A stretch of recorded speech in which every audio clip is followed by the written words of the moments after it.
So welcome back everyone to the Power of Embodied Transformation. It's great to be with you again. So today we are joined by Maud Robert, where she'll be talking about embodying your coaching offer. Maud is an embodiment coach and facilitator. She supports executives to pioneer the future of work and next stage organizing. And she trains and mentors embodiment professionals to skillfully bring the body more into their work. She studied with Wendy Palmer, Paul Linden, and even Amanda Blake. Today, you'll learn how to identify some of your conditioned tendencies around visibility, promotion, and money. You'll also be exploring how to embody your own brand and sell your coaching services more authentically in a way that's more congruent with your purpose and values. I'm super excited about today's session and what Maud will be teaching, so I'll hand it over to you, Maud. Thank you, Gabriel, and welcome to all of you. It's an honor and a joy for me to be back here after taking the course myself 3 years ago. I'm such a fan of it that I decided to come back. And it's also really interesting, I think, to come tonight at the end of this arc of somatic transformation that you have journeyed through as you went along the course. And I think what better time could it be for you to transition into bringing your gifts, your talents, and your competencies into the world. And when I look around, I don't know how it is for you, but when I look around, I really feel that we are needed. We are in a world that is in need for humanity at the workplace. This is where I work more, but everywhere in society with polarized conversations and a sense of insecurity about the future. So my intention tonight is to share with you some very simple, sometimes hilariously, ridiculously simple practices that I've found useful, that have been useful to the embodiment entrepreneurs that I coach and mentor, so that they are able and we are able together to share our gifts more into the world. And it's not easy. And it's a journey through visibility, through vulnerability, through imperfection, all that stuff. And hopefully we can practice that today in a way that brings you insights, but also some tools that you can take out in your practice. And there will be some additional bonus practices to go more in depth, and I'll say more at the end. So let's arrive. So if you have the possibility in this space that you're sitting in, I would invite you to stand up with me. We'll go through a short practice that I like for arriving in the body. See if you can do that without killing yourself with your headset or anything like this. And you don't necessarily need a lot of space, just enough to move. So inviting you to arrive in this learning space tonight, today, by doing an activity that you do very often. In other words, walking. So see if you can quite naturally start with me to make your way into the room. There's nothing particularly you have to do, having a special workshop walk or anything like this. You can just use the movement as a way to support awareness. And gently, as you journey through the space, starting to sense your feet, the texture, the temperature, the form, the shape of the foot as it touches the ground. Noticing the weight of your whole body pouring down your skeleton, through the joints, through the bones, into the ground. Noticing there is ground, you can rely upon it. And as you move up with your awareness, noticing the spaces in your legs where there is tension or relaxation just now.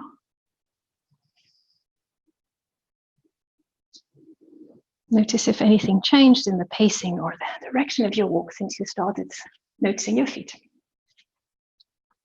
And as you move up with your awareness, you can bring your attention in the space between your throat and your pelvic floor, where you might notice emptiness, fullness, maybe tensions or relaxations, even movement, heat, or something else. And as you meet your diaphragm and your rib cage, Notice where there is space and when there is fullness in you. Where is there space in you right now? And as you do this, you can become aware of the flow of your breath. Noticing how ample, how shallow it is right now. And could you notice it without necessarily changing it? Notice if there's one moment in the flow of breath which is more fluid, maybe a little bit more withheld or something else. And as you continue to move your awareness through your neck, shoulders, and your skull, maybe the muscles of your face, your jaw, your tongue, you can become aware as well of emotions or thoughts that might be present in you just now.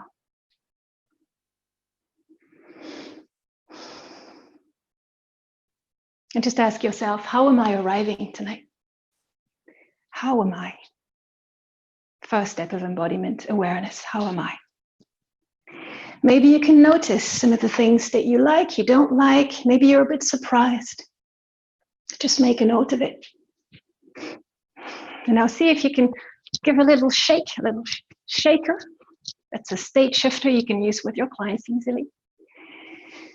And now that we've walked with how we are, we can use the same movement, walking, to maybe help us shape our intention for this session today together.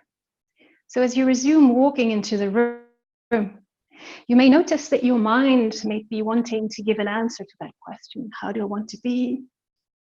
You may notice, do you want to say something intelligent? Do you rush to an answer?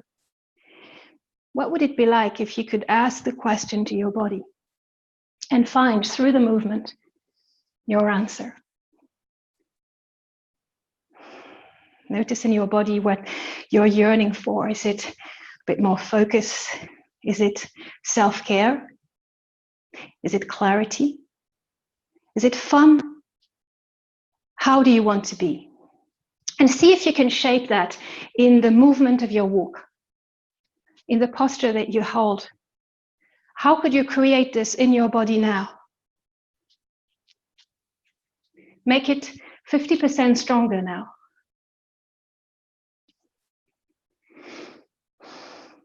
And now 100% stronger. To really sense, what is that? Maybe there's one or two words that come. How do I want to be? What's an ingredient I would love to have? And what if I started practicing it myself? Yeah. Important to clarify. Maybe as you stand up, we can pause together. Maybe you're in gallery view or you can activate it. And we can also do a little bit of social centering. As you begin to know each other quite well in this cohort, maybe you can look at the screen in front of you and notice that you're not doing this alone. Notice what you might like about those people. And I'd love to hear, maybe in the chat, about your experience. What did you discover about how you are? And what is one intention you hold for tonight's session? A way specifically that you'd like to be. Would be great to read as many of you as possible. I've experienced again and again that there's a virtue in clarifying those. Of course, we are complex beings, but sometimes going for it, finding the clarity in the moment is a muscle we can build as embodiment practitioners, right? Beautiful, fluid, focused. So notice, bloody coaches, if you are like me, you may be jumping to change. You may be jumping to your intention. Did you remember this self-awareness? See if you can also notice that. How are you with noticing maybe a gap between how you are and how you'd like to be? This tension is beautiful. And thank you for also enabling me here to see how I can support you, maybe in the rhythm or the style of how we practice today. Thank you so much.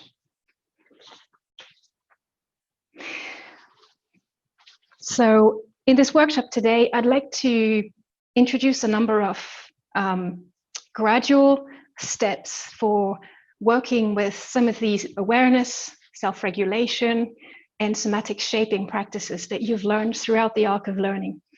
And my intention is that we would build together a number of experiments. Some of them will be individual, in pairs, triads, or larger group. And we could explore together the question around how is it that we could best configure ourselves towards sharing our meaningful work with ease and impact.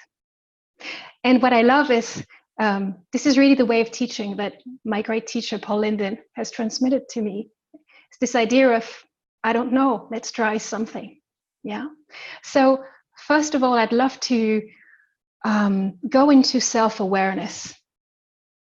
To start with, maybe some of the ways that even without looking at maybe the prospect, maybe the client that you imagine pitching next or having a conversation in the next few days or weeks, we're going to leave that to the side in a moment because that's quite a bit of intensity, right? And we will add this later into our practice. But first, in the spirit of the self-awareness and self-intention definition practice that we did together, I would love you to maybe jump with me in an awareness practice. So let's bring to mind together a very concrete upcoming business meeting where you know that you will have the opportunity to talk about embodiment, share about the impact of bringing the body in your work, or even making an offer of how you might support someone. Bring something very specific in mind. It's good if it has a bit of intensity and juice to it. Where is that? With whom? Who is present? And as you do this, I would like to ask you to notice, what are you doing in your body? So specifically, what are the actions that you may be doing in your muscles, in your breath, maybe in how you orient your awareness right now? And see if you can share that, maybe in the chat. Maybe we can bring one or two of you live if you'd like to share your experience. What do you notice specifically when you think about a high stakes meeting? So tensing up, tightening. So tightening, great, where and how? I would invite you to be like detectives, be very specific. Maybe there is a slight contracting in the solar plexus, or maybe there is a relaxation here or there. So you can get to know yourself ever more precisely. There's a movement up and forward, tightening, internal focus. Right, so there seems to be a number of common threads. Let's keep all of that and look at another kind of experiment. If I can have your attention for a moment. You could throw in this. I could add this maybe. Let's see, can I add this and that? Yeah, what else? What do you do in your body when you see that? Might be similar, might be different. Again, see if you can take your detective view and notice what you're doing. So what kind of movement is it? Where and how? Deeper breathing, curious, kind of playfulness, I see, open, later. Great. How about if I bring some fire to it, or it's just now? Any difference?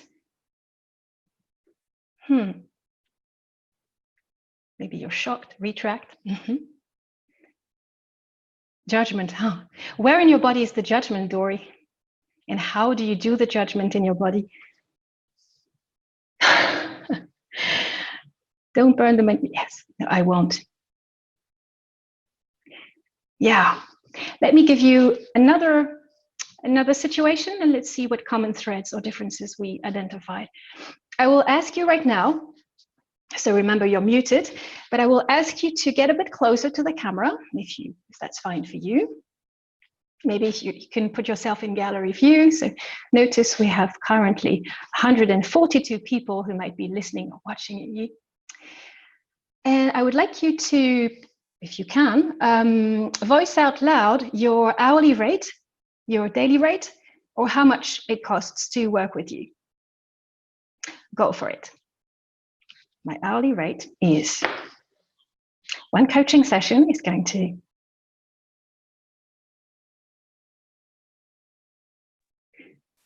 if you're not doing it, I can see you.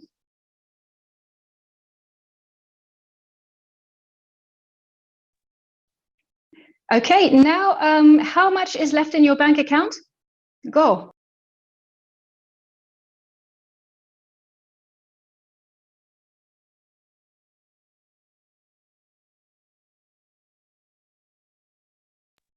And again, maybe that one was a bit intense.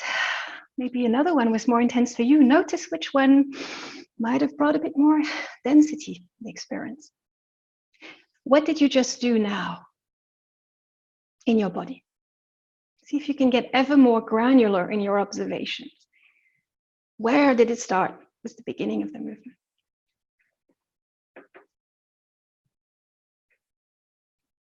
Mm-hmm. So specifically, what did you do when you were asked to voice the price of your services? Mm-hmm. Toughening, holding yourself, frustrated, unsure. That's a great one. Uncertainty and being unsure. Where and how did you do that one? There are so many versions. Yes. Did you notice, what did you notice in terms of your breath? Maybe you can enrich your own observation. Where was your attention? Visually. Where was it in terms of present, past, and future? Maybe there was a scenario running and all the stuff that's going to happen, or remembrance of a situation that was not so great around this. Yeah. Right. So generally speaking, would one of you like to sum up a little bit of from your own observations, but also from what we're seeing in the chat right now, what seem to be the common denominators of our way of reacting when we are faced with the challenge of offering our services into the world? Would you like to unmute yourself?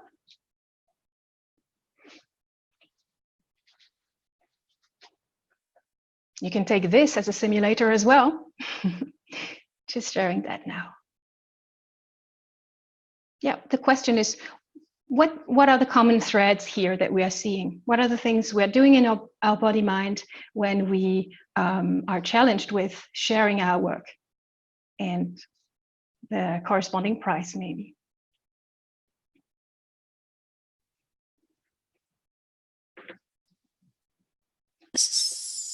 Some of the things I'm seeing are lots of noticing of our breath. Mm-hmm. And so what are you observing? This in the chat room, you mean? Maybe in yourself as well. Yeah. Oh, you know, my awareness is more in my torso and my belly. Uh-huh. And when you asked us to speak our hourly rate, our daily rate, and then the balance in our bank account, I almost, I can't tell you that I saw anything visually. Like I almost just dissociated from what was happening. Mm-hmm. And started calculating, gosh, if my daily rate is that, and that's my bank balance, it wouldn't take very many days of delivery to get that bank balance up. So you had the big mind business working. We know that one really well. But you told me that you had quite a bit of observations in your belly and torso, specifically what you, Mary, do. Say that. What did you ask me? Yeah. What did you do? Did you contract or open up? Did you relax? Did you? I think anxiety, just contraction. Yeah. A lot of contraction. Yeah. In terms of breath, did you have a more fluid, more shallow breath? Oh, much more shallow. Mm-hmm. Do you remember, in terms of awareness, visual, auditory, or other things you shared, there was not so much? Would you say you were more hyper focused, or you could embrace a lot in your awareness? I could not embrace a lot. I was just very aware that, wow, my belly is really talking to me. Mm-hmm. So maybe everyone in the room, you could also try and remember, if someone was opening the door, or something was happening outside, could I hear it? Yeah, so what are the common threads here? Thank you so much, Mary. Looks like there's contracting, right? Would you agree? I'm going to ask you for the thumbs up, thumbs down signal, if that's fine for you, if you agree. If you blatantly disagree, you may unmute yourself and shout. But else this one works. Yeah, so tension, yeah. Muscle contraction. In terms of awareness, you also mentioned contracted awareness, hyper focus. Breath, more shallow breathing from what I read in the comments. Yes, works super well. How did you feel in relationship with the rest of the group? Was there any similarity or change in your experience in, for instance, how you might have perceived those people on the screen? Was there a moment where you felt closer or more separate from them? Maybe having judgments? Felt isolated, says Michelle. Yeah. So, yeah. So just to bring that together, and we could, explore that for hours. But what seems to be happening, and that's no big discovery, is that in the face of just imagining an upcoming opportunity for us to share our work, what are we doing? Pretty much the distress response, right? So what Paul Linden calls smallifying, and make myself smaller. Literally, my body takes up less space, using my contractor muscles, which also then brings about the cortisol production and all of that stress response, which you know by heart. A sense also of being hyper-focused, hyper-vigilant, and paradoxically perceiving less of the reality we need to process, less of the complexity, and also separate from the other. So in terms of, is that a state that supports you to actively go out and be offering your good work? Would you say more yes or no? Yes. Yeah, really interesting to see all of your ratings. So it's more a 3 or 4 out of 10, very maximum, right? Hell no. Absolutely. So that's the first observation, right? We can use our tools, our embodiment practices, to bring a self-awareness around our state. That's the very, surface level observation we can bring. How's my state, and how is that supportive of that endeavor of sharing my work, of offering it? So what we learned is the distress response kicks in. And so what do? We're bringing our good resources, right? So you may all have shaped your own centering practice. And that is something we can bring into the work. Yeah. So I would like to maybe dive a little bit deeper, because I'm aware that what you're doing in your body to this distress response, some of you even mentioned that in your comments, was also linked to some kind of a story, right? So I'm sure that you can, of course, stay on the level of state regulation. So we can try that right now. Bring back to mind that tricky, really demanding client situation that you are faced with in a few days or weeks' time. Take something that doesn't freak you out, but that has juice to it. Maybe someone you have never dared to speak about the body at work before. Notice again what you're doing in your body. What's similar, what's different from before. And maybe please practice just now the centering practice that works best for you. So I'm not going to guide you, inviting you to guide yourself and use what works best for you. Is it just remembering you have feet? Is it dropping your tongue in your mouth? Is it remembering the 4 corners of the room? Thinking of someone who makes you smile? or something else. Practice that now. And then, of course, can bring back that situation again. Notice if you might be relating to it in a similar or different way. If it is different, what's different about it? Maybe just share in the chat if there is a specific difference that you noticed.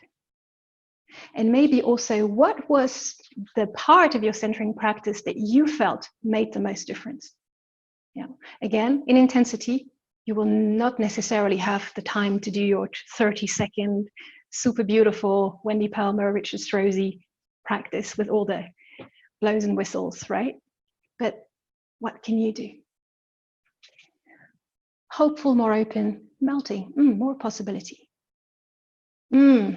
Vulnerability can come on. Yeah, and the topic we're addressing today is not necessarily easy. Please continue to write down your comments. There's a virtue to journaling. And so with that in mind, we know we can change state and influence ourselves and kind of configure ourselves using posture, breath, muscle tone, physical orientation of awareness, maybe social connection, thinking of someone who makes us smile. All of those tools, you know them very well. You teach them, right? And then what I often like to do with clients is look a little bit at the roots of that. So looking at, when I'm doing this in my body, what is the bigger worldview? What is the bigger universe that I'm kind of inhabiting, that I'm embodying as I do that? Does that make sense? If it doesn't, it's really great as well. So I would like to invite maybe one of you to come live and explore with me in a short version a practice that I've taken out from the work of Byron Katie, and that you will have a full practice resource in your dedicated page just after the session, so you can do that. There's even a coaching demo for you. Now we'll do a kind of a short version of that. And so if you'd be curious to look at maybe what might be underneath your distress response, here's your moment. So feel free to unmute yourself. Oh yes, we have Kathleen. Kathleen, great. Feel free to come live. All right. Hi, Kathleen. Good morning or good afternoon. Good to see you.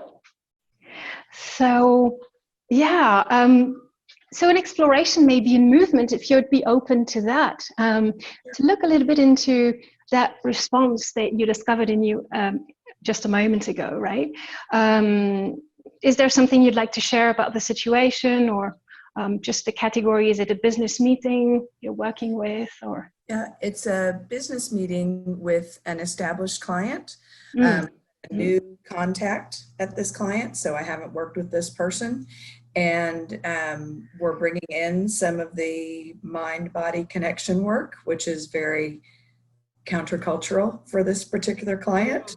But we've had 2 phone conversations and they've been relatively open to it. So this will be our face-to-face meeting on Friday. All right. So is it okay if we both stand up and we would, so maybe you have to orient your camera in a way that I can see, and we can see most of your what body. you're seeing. So can you see me? Yeah. So far, yes. Okay. So I'd love to invite you to actually show us and share with us. So just one rule before we start: safety contract for this exercise, as for anything that we do. There's nothing you have to do. Any moment, if you're not comfortable, just let me know and we pause or we do something else. Make sense? Yeah, that stuff can be intense. So please bring to mind that upcoming session with this client. Yeah. And this new modality of work that you'd love to offer. Yeah. And let's revisit, if that's fine, the reaction. If you had to bring that into a shape or a movement, show me the body of that, of your reaction as you think of that challenge. So for me, it's actually more of a and a steadiness and a presence than a movement. I guess the movement is the connection, the head, upper torso, deep breathing, fullness, and the fluidity, the integrity. Great. So I can see you bringing lots of, hopefully, obviously your existing centering practice, etc. My question is, I guess, directed to the step just before, that moment where you might have noticed earlier this distress response, even in a slight level, and exploring this first. If you had to bring that distress response into a shape or a movement, what does that look like? Is it something like this, like that? Something like that? Can you see my hand? So it's this. Mm-hmm. And my toes are scrunching. I'm to grip the floor.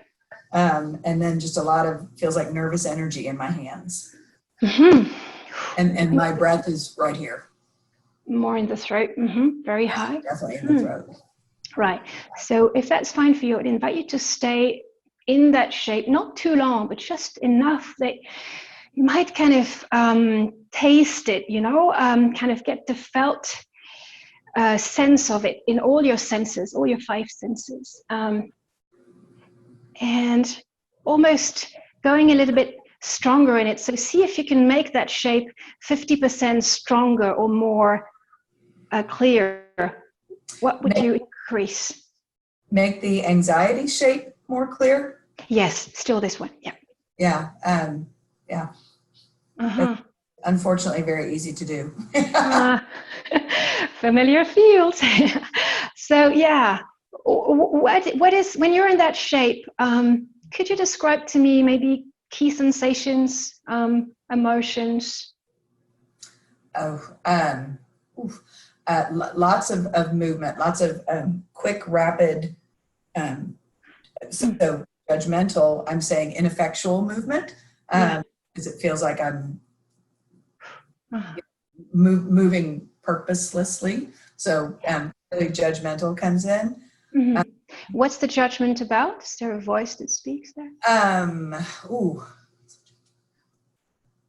It's a voice that says, why are you doing this? How is this serving you? How are you showing up to your client if you show up like this? Like this? Say more. Like this is how? Nervous, anxious. Yeah. Full of energy, and I mean, I don't know if you can hear it, but I can feel my voice starting to shake. Mm-hmm. This is a place that I don't normally stay. I move out of this place very quickly. Yes. So feel free to just pause and give it a little shake. Yeah, you've done a lot. There's so much you're brought to awareness right now. Yes. Maybe sensing your feet. Yeah. So lots of fear, lots of judgment. Yeah. If you had to sum up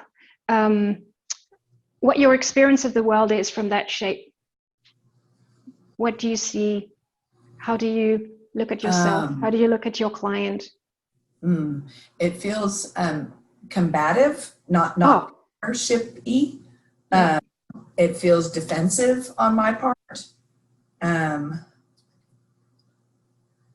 I don't like my view of the world from this place. Yeah, I can imagine. Is there anything that you hold from that shape that you hold as true about, let's say, yourself or your work? If you had to put it in one sentence, what you hold as true about this, what would you say? What I hold as true about this is I constantly feel like I have to role model for my clients, that I practice what I preach. And when I'm in this state, I'm not my best. Yeah. So is there... just saying that made me just go... Yeah. Is this something like, who am I? Or I haven't got my shit together. So yes. Can I do that? Like they're going to see through this facade really quickly. Yeah. Good. I'm only there 90% of the time, just like you, don't worry. So this sense of, how would you sum it up in one sentence? If you start. I would sum it up as a question, not a sentence, which is, what if they see through me? What if they see through me? Yeah. something like maybe being an imposter or competent or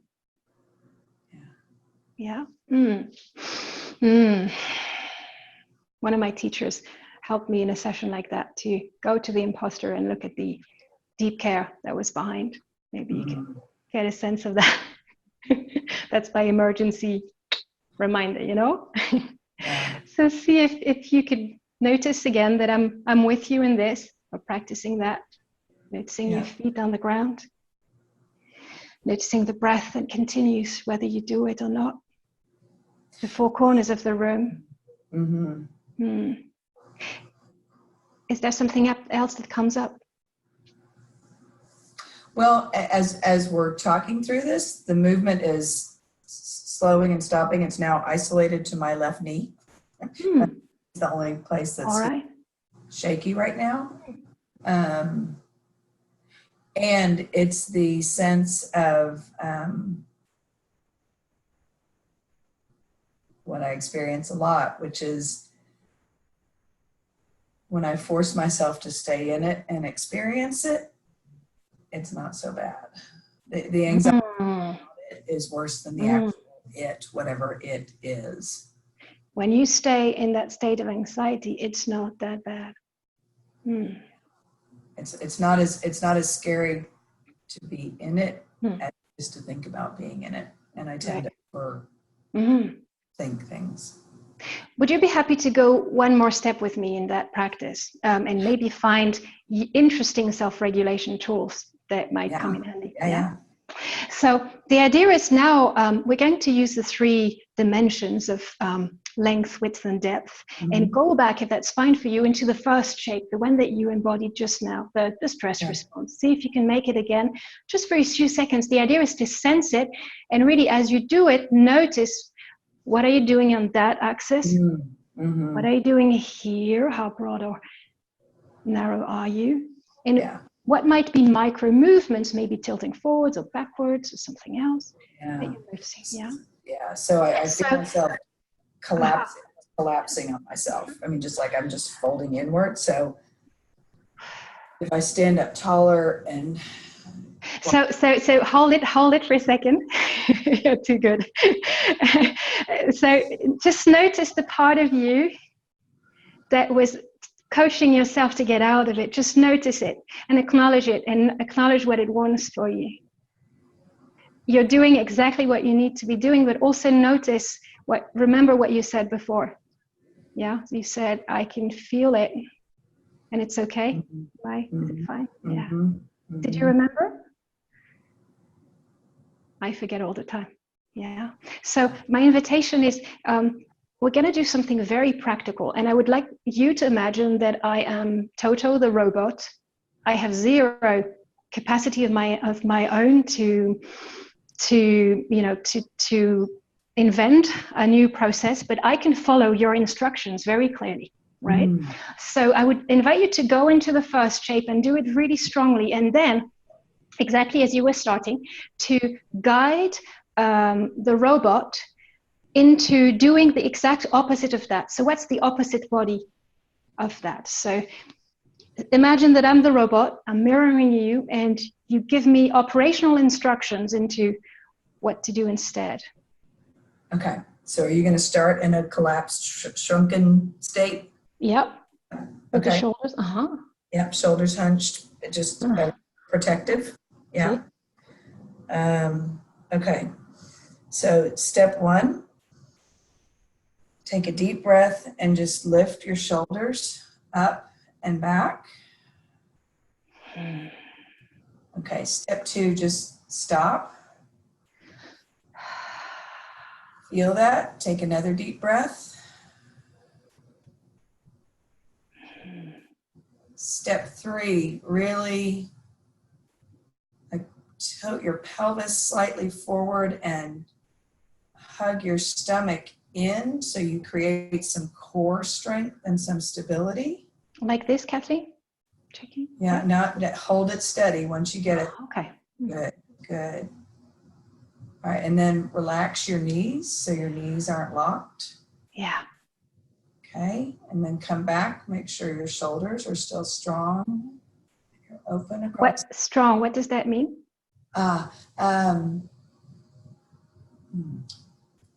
Open as if A little bit more. arms were extended. Aha. Mm-hmm. Thank you. Just Helps hold me. your arms at your side, but maintain. Right. Thank you. Okay. Keep your head loose and centered. And another big, deep breath. Thank you so much, Kathleen.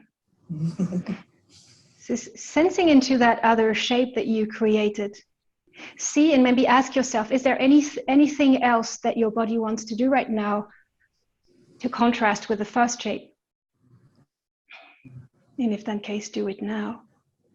Yeah. So am I instructing you still in robot mode? No, I'm back to mod. Yeah. So I want to widen my stance just a bit. I feel like my legs are like this, and I just want to get them to a little bit more of a natural distance, and then I feel more steady. Great. So I'm going to offer you a short practice of which is going to be shifting from one shape to the other. Why are we doing this? Because we want to be able to sense some of the subtle or less subtle differences between the one and the other. And we're going to look mostly for what you know very well, the somatic markers, right? So maybe your head is wanting to give a very clever, super sophisticated answer. See if you can keep it all its intelligence, but maybe let your body guide you as you did masterfully just now. You found it, right? So see if you could from that position be, how would you like to call it, by the way? Do you have a metaphor for that position? Is it in one word? I call it my mountain pose. Mountain pose. Okay, so mountain, would that work? Yeah. So if you go to mountain back to the first position, try and do it now. How do you call that one? What might be a good metaphor? Oh, this is a US thing, but shrinky dink. Shrinky dink. So shrinky dink is what. Sounds cool. Okay, let's go for it. Shrinky dinking together. Nice. And so now I'm going to invite you to a number of times, 4 or 5 times, as much as you need, slowly, as if you were breaking down every piece of the movement, moving from shape A to shape B, from shrinky dinky to mountain. Getting really curious, as if you were doing that for the first time in your life. And then back to shrinky dinky.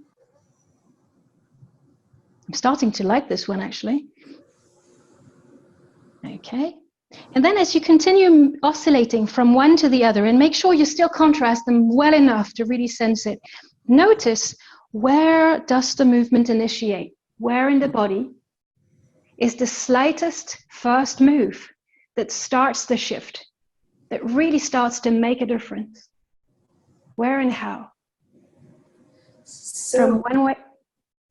When I shift into the shrinky pose, Yes, moving from mountain to shrinky dinky. What is the beginning of that movement? It's I feel like my entire inner gut just collapses. Right. Could you isolate just that movement and do it now so you can check if that is the one? Yeah. Yeah. Yeah.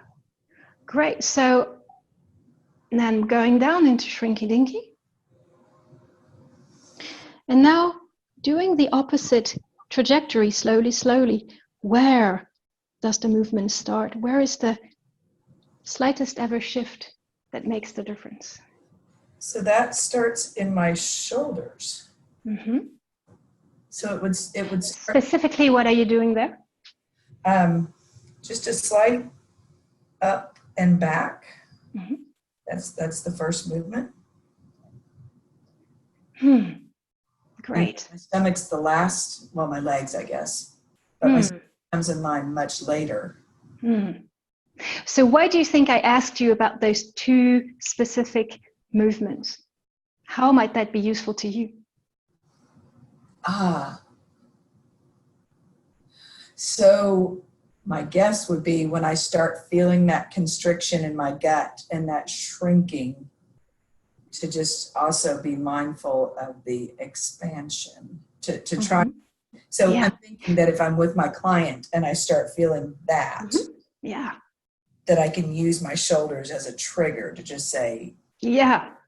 be here. Mm-hmm. So you're bringing both together as the kind of dance, right, of self-awareness, self-regulation. And so I just wanted to point out that you just found two kind of handles, somatic markers that you know you can use to catch yourself. And that's a training, right? Probably you're going to need to build that muscle through repetition. Maybe it's going to be bigger the first time you catch it, right? The first time you're catching this tension in the belly, maybe you will have been running through that for a number of minutes. But next time you do it, it will be faster. And it will be easier as well, right? Because probably you will have gone less into the distress response. That's quite cool. Building new neural pathways. And then also you mentioned that other handle, the somatic marker for recovery in the shoulders. And so I think that's quite useful because I suppose that in this situation, there's going to be intensity. Maybe it's going to go quite fast with a client. So I always love to, when clients are able, just as you did, to find those small reference points that they can use for self-awareness and self-regulation so that they can bring it into daily life. And there's actually one last thing I'd invite you to find for yourself is the micro version of that. That's what I call the ninja tricks. And my clients love this because this is something you can practice in a boardroom meeting when you're negotiating next year's budget or something like that. Difficult conversation, dealing with your children or such nuclear level triggers. And just, where can I start? And imagine you just have your gaze, your breath, the position of your skeleton, shoulders and hands. What would be a micro version of catching yourself in the belly contraction? What might be the smallest version that you can notice? See if you can make in your body that sensation of what might happen. I'll likely be sitting. We'll probably be at a conference table for this meeting. And I was thinking, even in a chair at a conference table, just the slightest straightening and lengthening of my spine would ease some of that stomach and sort of automatically create the shoulders, and would be subtle enough that I wouldn't jerk in front of the client, but where I would go, oh yes. So how might you remember your belly? I know some clients, when they have, this spot in the body, which is the somatic marker for the distress response, maybe they could put their hands on it if that's not too weird. Sometimes you can't put your hand on your belly. Maybe noticing how your clothes are on your skin, the skin of your belly. That is a reference point to sense the difference. And then also, maybe the beginning of the recovery in the shoulders, you just described that, right? Finding that, Wendy Palmer calls that, she probably taught this to you, the lizard push-up, right? That's the micro version of the recovery. Like when I started to do this, how can I do that? So maybe you can find your own lizard move next time you need it. Thank you so much, Kathleen, for working with me. Great. So that was an example of, and maybe let me ask you one last question, Kathleen. Now that you're coming at the end of this practice, how would you word one thing you hold as true about yourself, about your work? Is there anything else that comes up in one sentence? I am very judgmental about myself. Okay, good. Anything else that you see? I'm strong and capable. Is it true? How do you know in the body that it's true? Because that mountain, that when I'm there, I'm even sitting. How do you know it now? Because I'm sitting upright and present, and my shoulders are spread, and my feet are flat on the ground. I'm all in right now. You're all in. That's cool. Who would want to buy Kathleen's services right now? Please raise your thumbs up if you think that's quite enticing. Yeah. Notice if you're doing this because you're nice or you like Kathleen's shirt or something like this, you like her name. Notice if you're doing that because it's true. Yeah, if it's true, give a thumbs up again. Yeah. Okay, feedback, interesting. Notice what you're doing in your body, Kathleen, and then I will stop asking you that silly question for today. Thank you for stepping up. So just a quick question, what are you taking away, larger group, from this practice? Maybe an inspiration for something you'd like to try out with a client, or a context in which you believe you might be able to use that for yourself or with someone else. Using the micro movements, yes. We want to bring that into application in daily life, right? And certainly in organizations, there's a kind of taboo around the body still. So finding those small differences that make the difference. Yes, mirroring as well.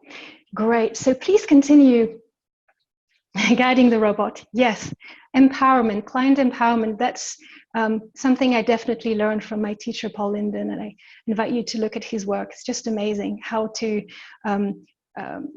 refraining again and again, you know, from telling the client, oh, I see you doing this, or how about you did that, and kind of following them, empowering them to find for themselves. I don't know, let's test something, try something different, see what comes. Yeah, I know we have Linden fans in the group. Great. So what I would like you to do right now is, if you're up for it, is to bring what we've started to practice here in a simulator. In this simulator, going to announce its name right now, is the pitch simulator.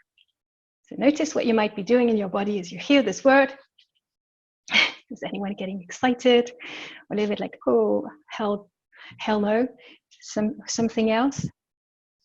The idea is that together, I would invite you to step into small groups.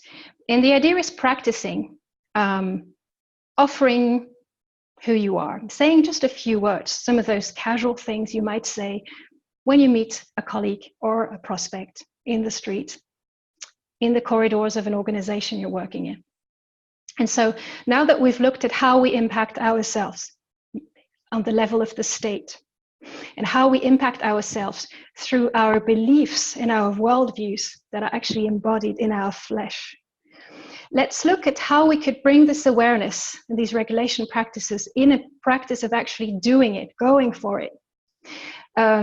What you're going to do is you'll be in groups of 2, ideally. I know, Gabriel, you can not necessarily guarantee, so we might have some groups of 3. And it's going to be likely a little bit messy. It's quite deliberate, right?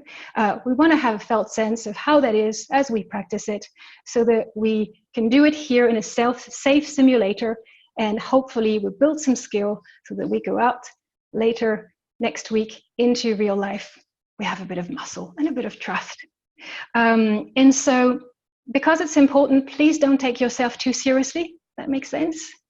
Take a plunge and play full on.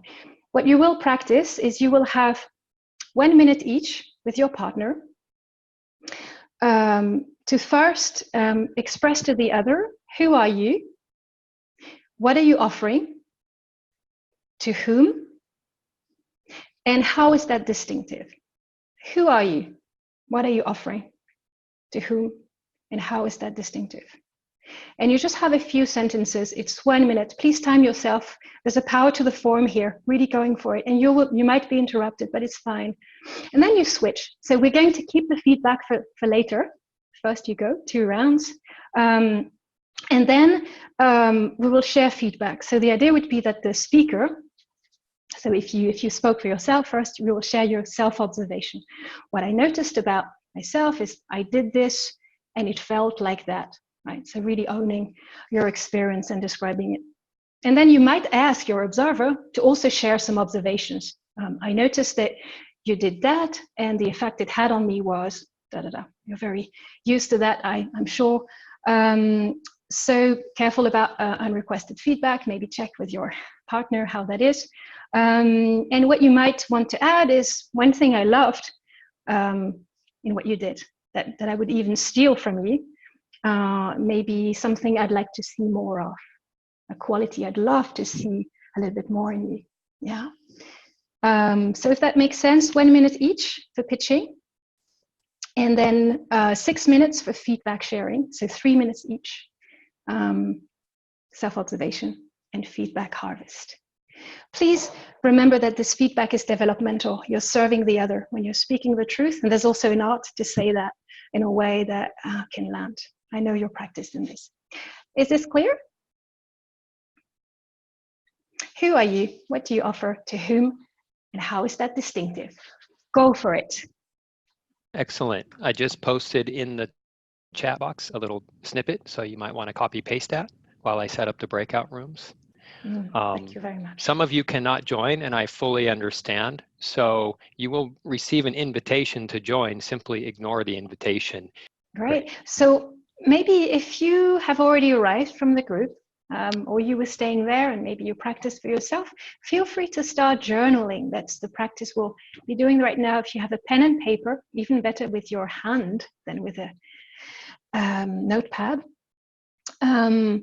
Yeah, maybe notice for yourself, what did you learn about yourself in this practice? And notice if you're going immediately to the correction, what did you do well? What do you know is your baseline of strength? You know you can go back to it. And folks will, the rest of the folks will arrive in 7 seconds. Sorry for not making that clear, Maud. Looking forward. See if you can start journaling, and the rest of the group will join us in. So we're here. We are. Everybody's back. Hello again. Shiny faces. Looks like no one died from the exercise, did they? Just give me a thumbs up and down. Great. I love this. So what, maybe what did you learn about yourself?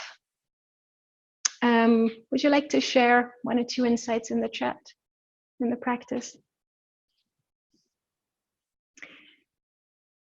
And notice if you're jumping to, I should be doing more of that, or I really showed up as crap because of this, you'll have all the time in the world to do that just after.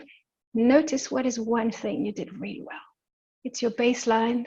You know you can go back to it.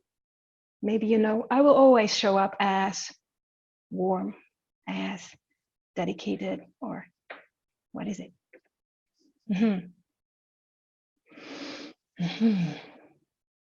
Yes, acknowledging your qualities. You're the person who can do that best. Don't expect that from others necessarily. Learn to notice that. It's part of your professionalism as you build self-awareness. It's not good enough to just be looking at the defaults. Yeah. And maybe as you continue, you might want to journal that down on pen and paper if you have a pen and paper, or share that into the chat if you're part of the social people like me. And feel free to do one and or the other. So what did you learn about yourself? Maybe one really thing you loved, one thing you loved, you know is a strength of yours, maybe one quality you'd like to develop a bit more of. It's energizing. Commitments was important. That's a great one. We'll get back to that in a moment. The pressure, relationship to pressure. Some of you seem to have liked that, some others no. And it is true that with such a simulator, we are bringing some constraints and conditions that are a little bit alike the reality of our daily triggers, right? So notice how you are with that. It's also learning. Do you love constraints because you believe in structure, like me, Germanic? Or do you think, F this, I don't want this, I don't need this, I know better? Every form, every shape of a container is also a way for you to learn about yourself. How do you relate to the shape itself? And yeah, it looks like everyone was able to say something, word out, the first version of your offer. And I would like to acknowledge that first, yeah? You went for it, and probably you started building a muscle that you will continue to build over the time. Remember that you have your practice groups, and you will have at the end of the session a handout with the detailed instructions of how to do this simulator and a more advanced one that builds upon it. So how are you feeling just now? Could you give me an indication of your level of energy just now? as we are venturing into, maybe turning your thumb up and full tank. Exactly, Laura is dancing. Can't stop me now. That is quite nice. So bring however you are into the next practice, because as we continue to look into how we can configure ourselves for sharing our gifts through our state, right? We did that through changing our mind-body set, body-mindset, right? Our beliefs. I would like to offer a perspective to you, another one, which in my experience has been very powerful to support coaches like you who want to serve and change for good in the world, to connect to a deeper source. And so this idea is that we would use somatic inquiry. We would use, I would invite you into practices to go into shapes, into a number of archetypical postures that go beyond the cultures that we are in, and actually practice going into a certain body shape and seeing what comes with it in terms of emotions, of thoughts, of beliefs, of worldview, relationship to another, possibilities, and all of that. Using this as a segue to access meaning, so that probably later, if we have a moment, we can bring that into our practice of showing up and see what that might do. Are you up for this? Yes. So right now I will offer you a number of such movements that come from mostly from embodied yoga principles. Who is familiar with that somatic embodiment approach already? Could you give me a show of hands? Wave if you know that. And we have a number of teachers actually in the group.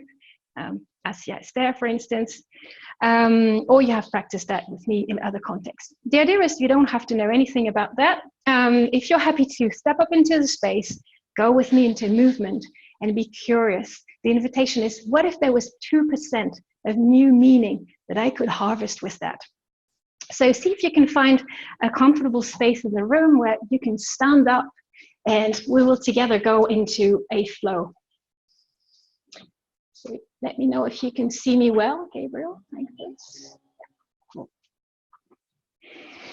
So first, this might be a little bit strange, but as we enter into this practice to explore together what actually matters to me in my work, like why do I even bother to pitch, you know? I'm aware that you have been on that road probably for years, right? You're wealthy enough to afford this course, you know how to sell, and maybe there's something you'd like to do even more. So as you enter into the practice, let me invite you into the forward bend pose from yoga. Check if your back can take that without injuring yourself, else you might do a small version of that. So let your upper body fall down, let your chin go to your chest, let your arms hang loose as if you were a puppet. And really, if you can, practice it. Really give your weight down, letting go. So see if you could try to maybe let go of some of the things you know, you believe, you hold as true about yourself and how you show up. See if you could let go of some of those judgments you have identified earlier. Maybe they don't serve you so well for now. We're going to put that on the shelf of our lives, and we can always get back to it. Maybe you can even let go of some of your, you know, those trolls, the kind of weird creatures that creep into your mind, and that may be in the way of you learning. Like maybe you have the troll of learning, which is wanting to be clever, yeah, or wanting to do it right. So just notice that and see if you can gently acknowledge it and invite it out. Yeah. Good, nice, good girl, or Mr. Know-it-all, or anything like that. Great. I know you. I know I do that. Maybe not now. Does that make sense? Where in your life would you need to let go of something in terms of your business development? Broader question. Absolutely, you can do that from a chair. Totally. Super important thing I didn't mention. Thank you so much, Deborah. There are variations of this. So if you have an injury or if you cannot necessarily move into the space, all of those can be done on a seated position. In that case, you simply lean forward. Yeah. Now, inspired by Kathleen, let's go together into the mountain pose. So your legs are open 45 degrees, your feet are shoulder width apart on the ground. And let's first inhale up and lengthen our spine. And as you exhale down, see if you can let your arms point down to the ground with your hands shaped clearly like an arrow. So you've got the simultaneous push on the ground to elevate yourself, and at the same time, the clarity of the mountain shape pointing into the ground. Feel the quality of that shape. What do you stand for in this work? In terms of bringing people to their bodies. What are your values there? What is it that you would not compromise because you care about that?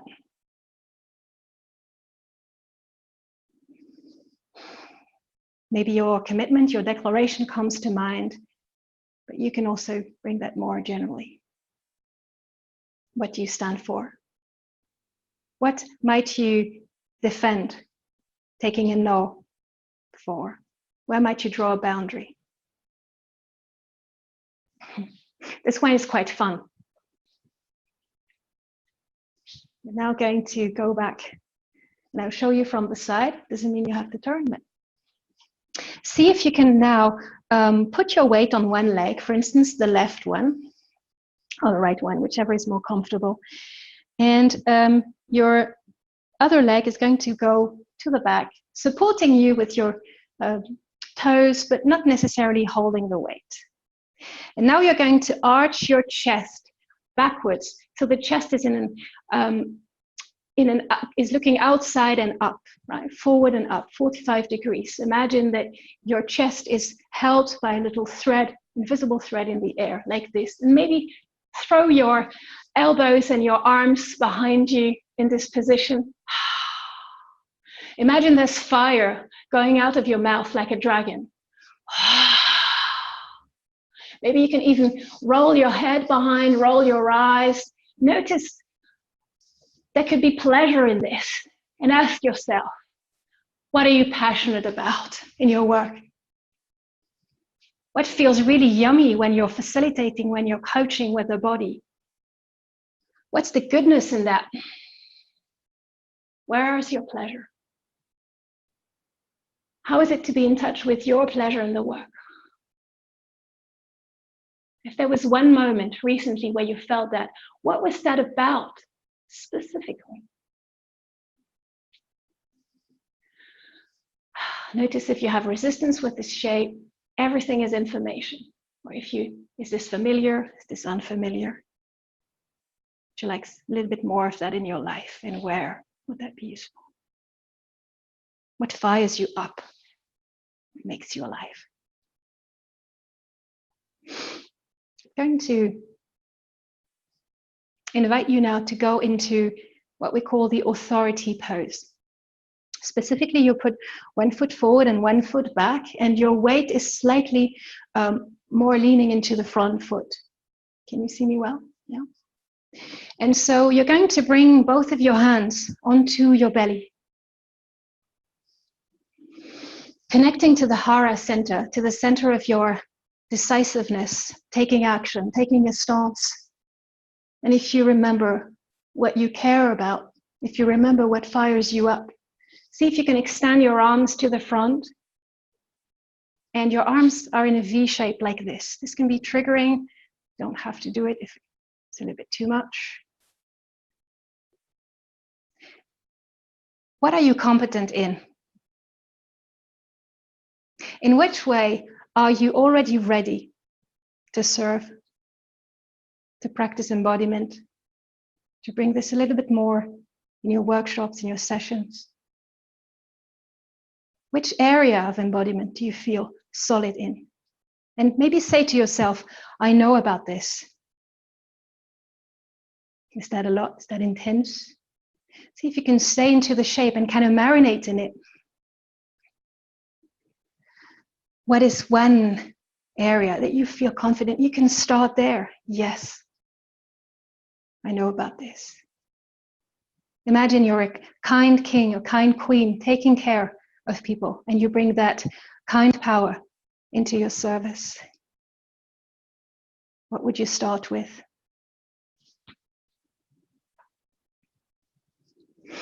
Now I'd invite you, if you haven't done so, to put your screen in gallery view so you could see the many other participants that are beside you tonight, working with us. And coming a bit closer, I would invite you to go into what we call visibility pose. Stretching out your legs a little bit more outwards, toes pointing 45 degrees outwards. And now you're going to extend your arms, be like a star. Paul Linden would tell you, imagine you're a firefly shining with your butt. Maybe you're a star, a light bulb. But also notice that you're taking up space, right? It's kind of conspicuous. We are seeing you right now. Notice if you can stay present with the picture in front of you, not being absorbed by it, but also kind of really taking that power pose for a moment. And asking yourself, how am I with visibility? Is that familiar? Unfamiliar? Is there a movement, micro movement you're noticing, like shrinking a little bit, or judgment that comes up? Can you stay with us as you take that space? Where in your life would you like to bring your work into the light a little bit more? Could you do that and not die? What supports you to do this without dying? Be concrete. Is it the support of some colleagues? Is it previous experiences that you know you can rely on? Some feedback, some testimonials you've had from clients? What do you know? This is one of my favorites. Noticing for every shape, which one you like, you don't like, maybe someone that irritates you. We're going to move into a flow of two poses right now. So putting one foot forward and one foot back, the feet are shoulder width apart, and the weight, we're going to put it first 60% on the front leg. And I would like you to connect to your heart with both of your hands and source from your heart what you care about. And then bringing your arms out in front of you, in front of your belly, as if you were holding a tray of the most delicious chocolates ever. Maybe a few glasses of beer or the most delicious treats ever. And without necessarily losing balance, notice and ask yourself, what do you have to give? What are your gifts? Specifically. We're all different in this room. Building on who you are and your experience, what do you have to give? Notice if this posture is familiar or unfamiliar to you. Is it painfully familiar, like it is for me? How balanced are you? And what comes up? Name it. Try and word it out. Use the shape to try voicing it out. What do you have to give? Go for it. Now's the time. The earth is crumbling down. Yeah. Yes. Hear yourselves. It looks like you have something to give. And as a cycle of polarities, I would invite you to inhabit the opposite one and see if you could bring back your hands in front of you and tilt your weight backwards. This time, the weight is 60% on the back leg. And now you're bringing your hands closer to yourself as if it was your time to receive. Receiving pose. Imagine someone could put a heavy tray on your hands. It would be solid. What is it that you need to receive to be able to sustainably offer your embodiment work? in terms of compensation, of money, in terms of acknowledgement, maybe, in ways of working that really work for you, that nourish you. Something else. And as you do this, maybe practice this movement of the hand, asking for what you need. What would you ask? Give me a little bit more of that. I would love a little bit of this, you know? Yeah. Would that work for you? What is it that you may want to ask? You might be surprised. And notice if this movement, this posture is more familiar, less familiar than the other one. Is there a judgment or a voice that comes up? Are you wanting to go out of the shape, or would you like to stay there forever? What if we stayed there for an hour? Yeah. What do you need to receive?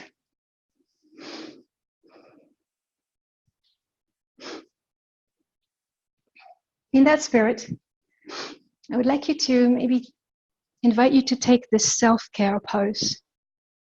She's bringing your feet together. The toes come together. You're moving more in, narrower, and bringing your hands around your shoulders as if you were hugging yourself. Maybe bringing your head a little bit down, closer to your heart, and asking yourself, how are you going to take care of yourself? How are you already doing it? How might you want to do a little bit more of it? Be very operational. Where and how are you going to practice that? Because no one benefits from a dead coach or a burnt out coach. I've been there. Is that something that is easy for you to do or a bit challenging? Who could you ask for support in learning how to do self-care? And taking that into support pose, so same legs as this mountain pose, straight and outwards oriented. Now you're going to bring your hands around your heads as if they were holding a tray. What is the support that you know you can rely on as you step into the world with your embodiment gifts? Who are your posse, as Wendy Palmer defines them? The people who believe in you, who have your back, who've benefited from your work. The people who will love you regardless, even if you fail, so to speak. The people you can play with and invent and create. Maybe people in this room, in your practice group, or somewhere else. Please place names and faces. Be very concrete now.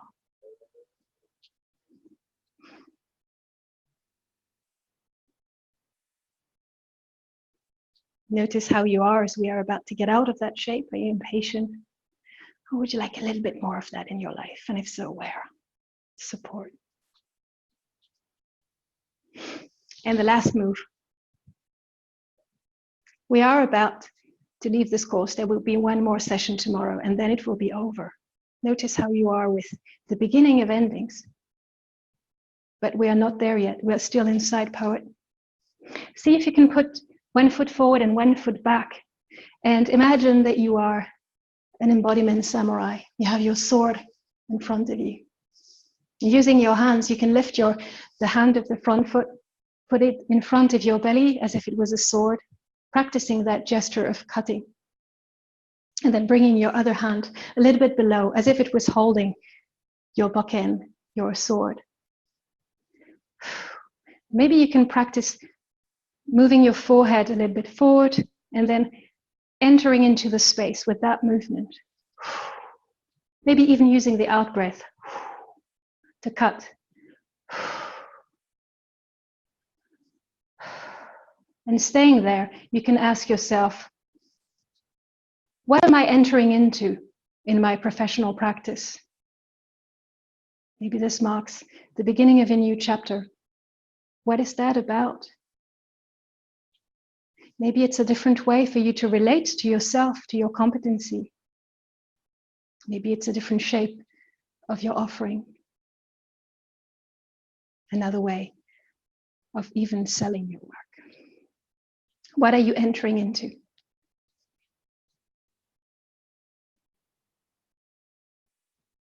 Maybe see if you can, as you do that, practice, try out, why not, this gesture of taking these two hands and pushing them to your right side or your left side. I'm entering into this, and I'm leaving this behind. Does that make sense? I'm staying there. What are you leaving behind? As a result of you practicing in Poet, honing your embodiment skills, becoming aware of your competency. What are you leaving behind? Entering into, leaving behind. Notice the landscape of your being that you are discovering with those insights. You might want to take some notes around that. I'm a big fan of journaling. There might be a bounty of things that you touched. So maybe harvest first what you learned about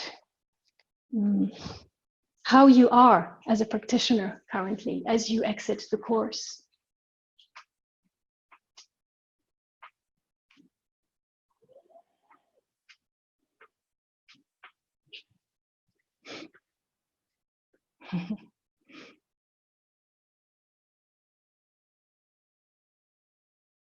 Great.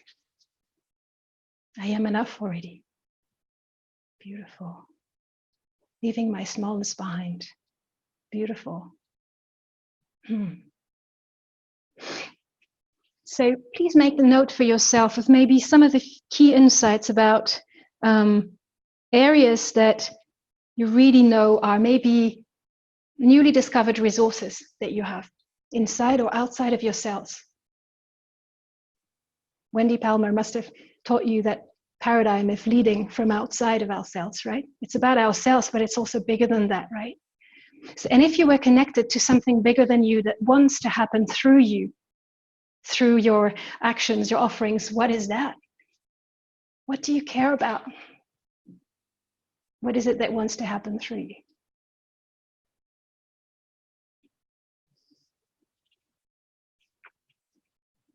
So we have a little bit more time together, as this session is 2 hours, so we still have 25 minutes together. So what did you learn more generally about those archetypical shapes? And as embodiment practitioners, how might you practice using such archetypes to configure yourself into nurturing certain qualities or shaping yourself for action?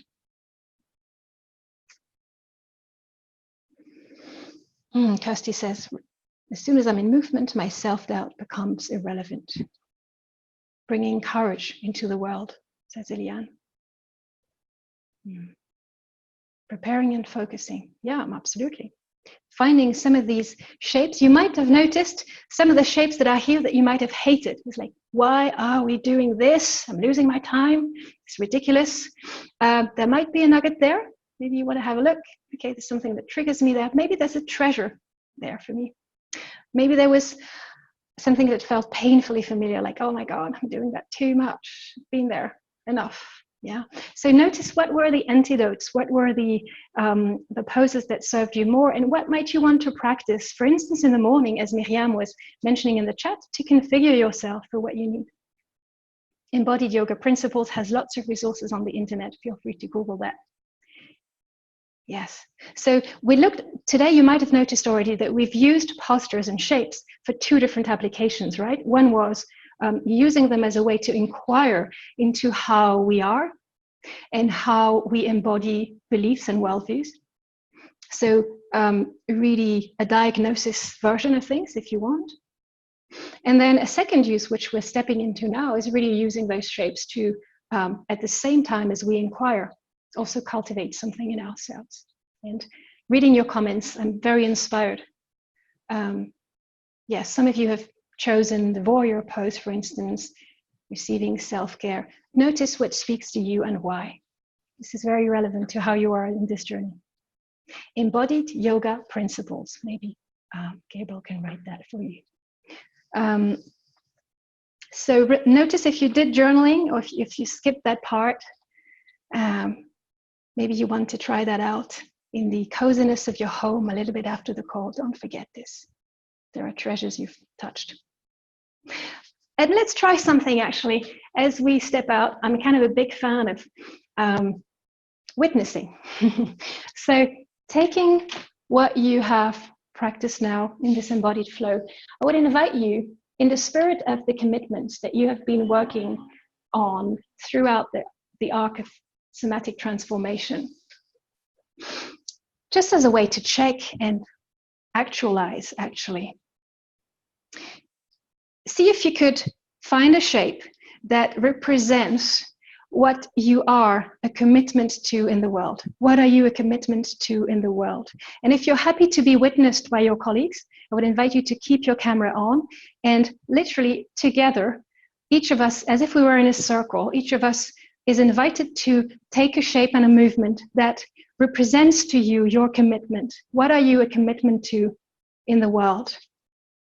And if you're happy with that, for all cameras that are open, we might take a number of screenshots as a way to capture as well your shiny faces and what you are up to at this moment in the course. What are you a commitment to? Go into it now. And you may want to word it out. I am a commitment to.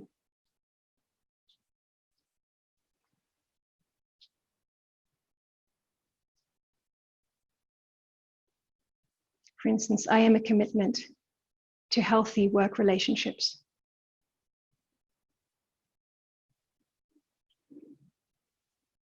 See if you can word it out once more. Does it come out with the same words or something different? And once more.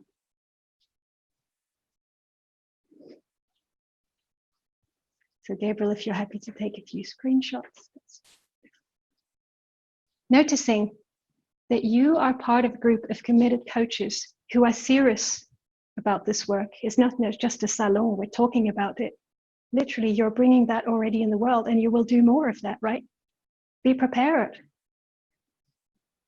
There is a power in social witnessing, and I know this, for me, I've been in many learning experiences where I felt the community was not as present as it can be, and just inviting you to take in having been seen and witnessed by your peers in this position. And I challenge you to bring that quality, to bring that clarity back into your practice groups next time you meet them. And why not to share that verbally, maybe in an opening round as you start your session, right?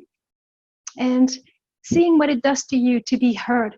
Does that change your accountability? Does that change your own quality of commitment to yourself or something else? And remember that you can use not only the mind, but the body to actually shape that. Is that useful? Yeah. Oh yes, Gudrun was mentioning the support.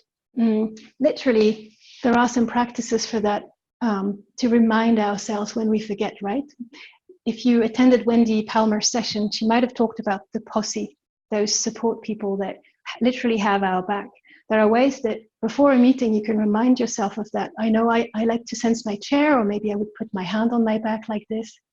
Or maybe literally visualizing those people behind me, as if we were all cowboys and riding our horses, and they're behind me, and kind of in a starship. There's a lot of turbo power behind me, and it's kind of, whew, we're going for it, you know? The creating the embodied felt sense of that, remembering whenever you forget and you shrink and you believe it's about yourself and you don't know if you have the strength, who knows about this? And as a practice that I often do with coaches, how about you actually asked? Because I don't know if you're like me, but I tend to forget some of my strength. And so sometimes just practicing this thing, asking 3 to 5 people who have worked with you, maybe some clients who've worked with you for less than 6 months, until less than 6 months ago, so it's really fresh, or people who are your colleagues at work, friends who've experienced your way of being. Ask them to name 10 of your strengths. 10 ways you have contributed to their life. And B, you want to be specific. Maybe how have you done that through the body? And see what happens when you really professionally do the work of actually harvesting that.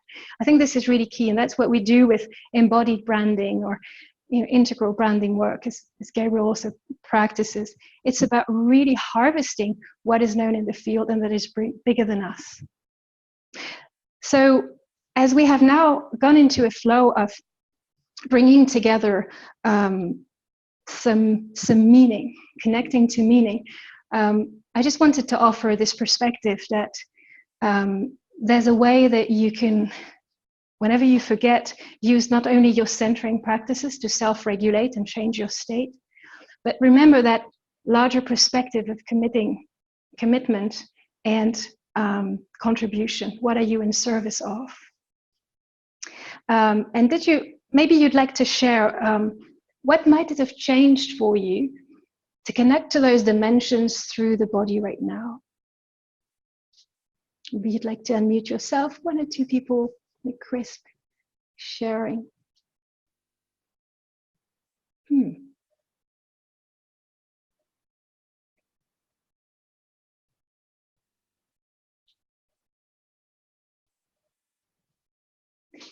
Right.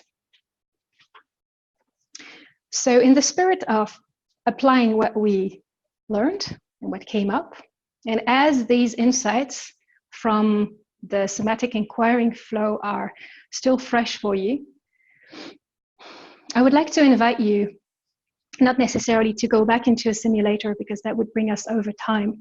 You will have a complete exercise to bring that into your practice groups. Feel free to reach out in the Facebook groups. If you don't have a practice group, you might find a buddy to do this exercise. The idea is, right now, could you bring back this connection to meaning? And I would invite you to practice with me a way to hone our connection to commitment, which is practiced by Wendy Palmer. So again, remember this entering pose and this samurai cutting gesture. So see if you can just use that as a way to bring to mind, what is a contribution you want to make in the world? And what we're going to practice together is connecting to all the meaning that we have harvested in the somatic inquiry, and we're going to cut together a number of times, right? So the gesture is like this. We're going to do that together. So see if you can somehow be in rhythm with the rest of the group. You will see that you will benefit greatly. The idea is you put 1 step forward, and then you step in the front with 1 foot and 1 leg aligned. Bringing your foot and your leg back and cutting, right? And we're going to do that together 3 times. So we're going to first step in and say what we want to make as a contribution. For instance, I am committed to bringing healthy cultures at the workplace, something like that. It's going to go quite quick, so you want 1 sentence, something quite crisp, but that really feels true for you. We're going to do that 3 times, cutting and voicing the declaration, using the shape and just seeing whatever comes out. Maybe let yourself be surprised. Maybe the words will change a little bit. And bringing that together 3 times. And the 4th time, we will all together make a big sound, which is called the ki in the martial arts, which goes a little bit like this. Hi! You will have your own version of that. The ki is a way to bring all our focus and energies into the hara, the center of action and commitment. Yeah? So who feels like a big yes to this? Because if you like this, if you find that ridiculous, yeah, cool. So I would like you to stand forward. There's a kind of sacredness to those practices. And now see if you can put 1 foot forward and 1 foot back. And now together, let's step in and voice our declaration. I am committed to go for it. And stepping back, breathing, centering. I am committed to. And notice what may arise. Are you being surprised? Maybe that one word changed or something else. And then stepping back and again, cutting. I am committed to. Okay, and now let's step back and cut 3 times, and the 4th time, big ki. 1, 2, 3, and 4, big ki all together. Staying with that shape. Noticing how it is to be part of a community, of a gang, with people who are committed to do good in the world with their embodiment skills. Maybe seeing if you can thank yourself for the fierceness of how you express your love, your service.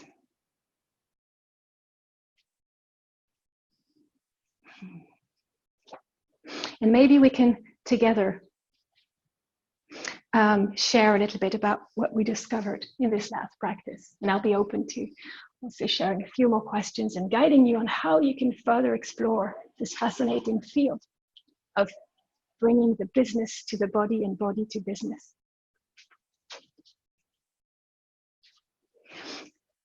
So yes, what came up in this very last practice? Was it easy or not to maybe refine your declaration and talk about your contribution? Did something juicy come up? Power, energy, and focus. Yes. Empowering. In which way, Gudrun? I'm going to ask you a nasty question again. Where and how did you do power in your body? Don't worry, in 10 minutes you'll don't have to respond to this. Strengthening of the commitment, more solid, fierceness. Yeah.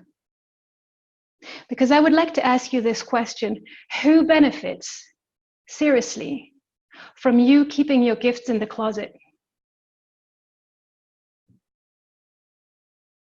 And I would like also to maybe open the conversation and also gather a few more insights here, because you have experienced today, I believe, and I've witnessed you, a number of powerful elements into how we can figure ourselves in terms of state change, from self-awareness, of course, so awareness and choice, but also how we change our beliefs through the body, and also how we might connect to what's larger than the self and wants to express through our service. And I'm also aware that this is the big piece, right? This is how we impact our prospects, the people we meet, through our embodiment, our way of being. So I'm wondering what else you might have noticed that maybe some colleagues did in the practice groups around, for instance, the language that they use, or what they were speaking to or about, or anything else in the way that they talked about their work that was not necessarily only about their embodiment, that also feels like a good practice, something we could all take away. Feel free to drop that into the chat or just unmute yourself so it's a bit more interactive. For instance, in terms of language that was used, was there something you find really, I could steal that? It's really helpful. And if so, how was the language that was used?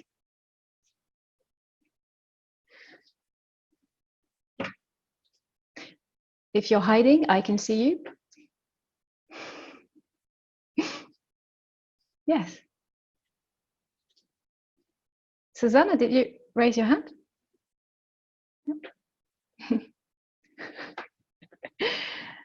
I need you here. I can't do that alone. Did you notice anything around the language that was used?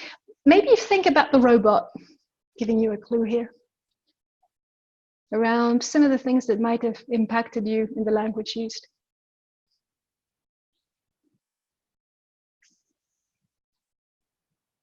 Please do respond, especially if you have the wrong answer. It's going to be very useful. Yeah, Angela, was there anything you noticed in maybe in the pitches that you liked, your exercise? You're unmuted. If you wouldn't speak. Oh, me, Angela? Wasn't sure which Angela, if there's another one. Definitely the continual reminder of where is it in the body, what are you doing in the body, and bringing it, always bringing it back from that. Mm-hmm. So in terms of practice of guiding clients through such explorations, Yeah. Was there anything you noticed in maybe some of the pitches that you heard from your colleagues, or some of what you heard yourself say and you found, oh, that was kind of nice? It was not just about how you were, right? Maybe also some of the words, the content.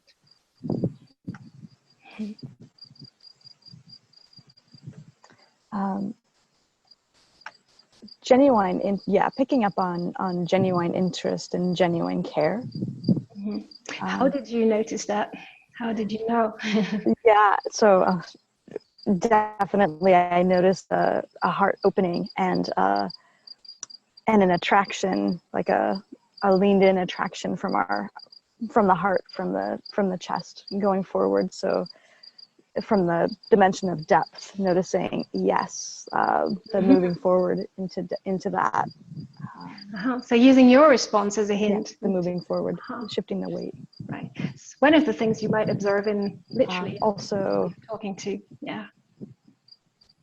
Also with the widening. Right. Thank you very much. Thank you so much. I Say might that again, please. Yeah, thank you very much, Angela. Oh, good connection. So maybe a few other things from experience. What have you been noticed around impactful pictures and what the person is speaking to or about? Maybe remember, maybe your practice of today, this exercise. Maud, we had a question from Anya. Oh, Anya, yes? would you like to bring your question forward?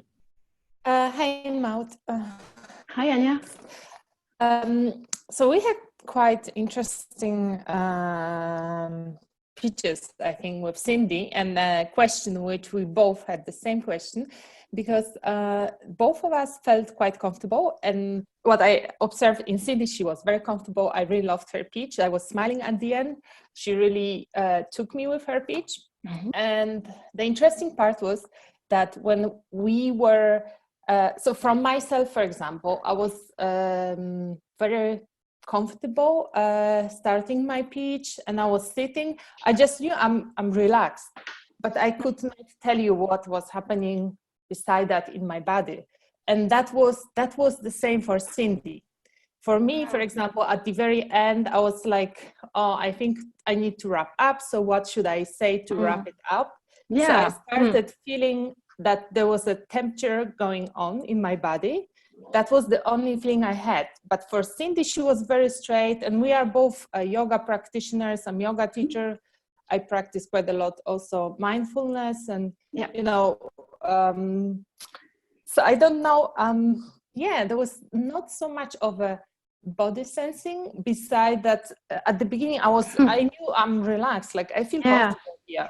And I really like what you're bringing in, Anya, because correct me if I'm wrong, but I think you're really speaking to the exact reason why we might want to practice such simulators a little bit more, right? And this is because in the core of action, all of us do that. Like we go into the chatter, right, of the mind connection. We go into some contraction patterns that we know, or even from the neurobiology side, that are not conducive to sensing ourselves, right? So I really like what you say in the sense that it's a kind of reminder to start from scratch, right? So can I, for instance, do this exercise remembering my feet, or noticing if I breathe or not? This sounds super basic, but I find that challenging most of the time. So maybe that's one dimension you could bring into your practice group, if you have one, as you practice the exercise again, to really notice what does it change in the quality of the presence, but also probably in how you're going to word and what you're going to speak to and speak about as you offer your work. Make sense? Yeah, I will try. Our question was also around like, I guess when you are saying, what's happening with my feet, then yes, but then, what I do sometimes in meetings, where is my breath? Then I follow my breath, but I feel like when you sometimes are very comfortable, you are in a flow, you don't feel it almost like. I don't know. Do you feel it? Like if you're in a flow? So I really like this as well. And here's what I would offer. Take it or leave it. But I've noticed that I would question the word comfortable. Because comfortable can be like a faux ami, could be this. I've done that so many times this way that it's like my old shoes or my old underwear. I don't even sense it or smell it. It's just so comfy, It doesn't mean this is the exact skillful thing for me to practice now, right? So, and so in that sense, we know that there's neural pathways of maybe, especially if you're very skillful in terms of articulation, right? This is not going to be necessarily your friend. So maybe when you're practicing with your group, see if it makes a difference. Maybe if you breathe for 1 second before you start speaking. Or what would it be like if you allowed yourself to pause a little bit more? I know I speak fast, sorry about that. Need to remind again and again. And how would the meaning shape up if it was smaller units with pauses in between? And I know, especially when I believe I'm an imposter and I'm not good enough, I'm often going to speak faster as if I had to rush through it because, actually I believe I shouldn't even be here and talk about that. You may relate to that pattern or not at all, but notice what some of those comfortable, habitual ways of talking when you talk about your work, and maybe see if you can get curious, like observe yourself in the very next conversations you have around what you might do that is comfortable, maybe in the sense of habitual, but maybe less skillful or less useful today. And feel free to try out new moves with your group.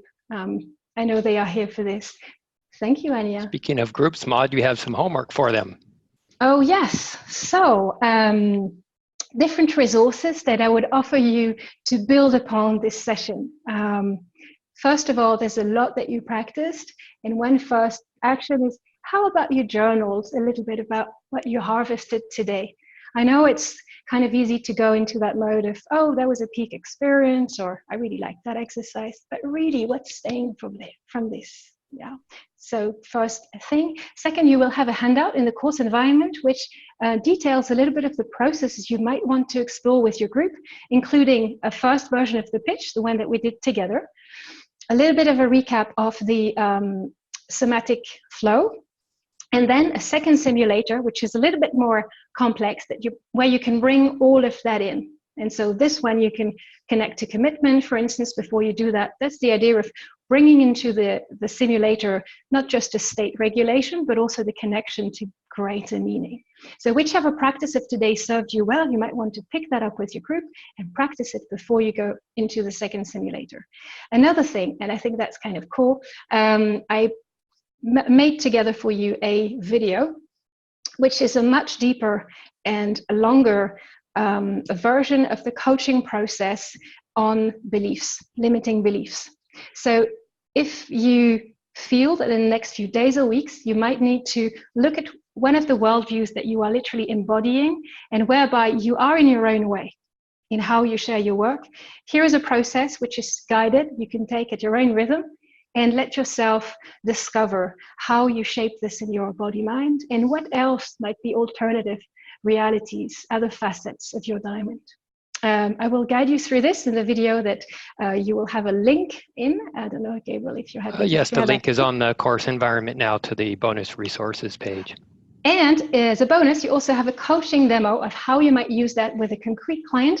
And I was very happy to be joined by Miriam, one of our colleagues here in the cohort. And she worked with us on a very concrete challenge, current client of hers in the corporate world, and wanting to bring a little bit more of the body in a team meeting. That's a quite exciting one. There was deep work, but there was also a lot of fun. So have fun, explore, enjoy, and most of all, whenever in doubt, remind yourself that you are part of this journey. You've brought in what is necessary to learn. You are in process. and ask yourself, how are you enough? And what do you have to give? Yeah. And who believes in you? And I have your back. So I'd love to hear how that comes to life as you step into the world. Feel free to share into the course environment and also in the Facebook group. Thank you, Maud, for an amazing session.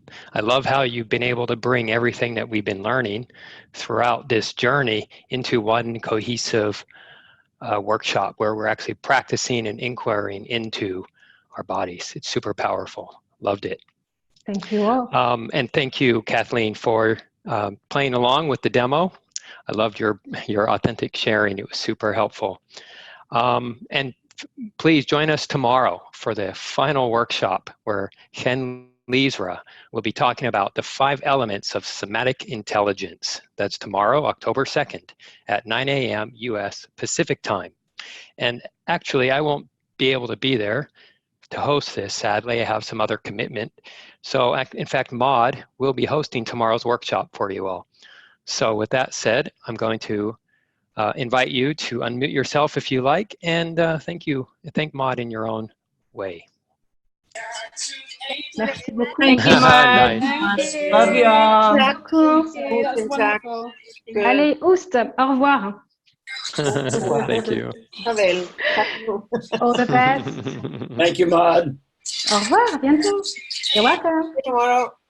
Bye.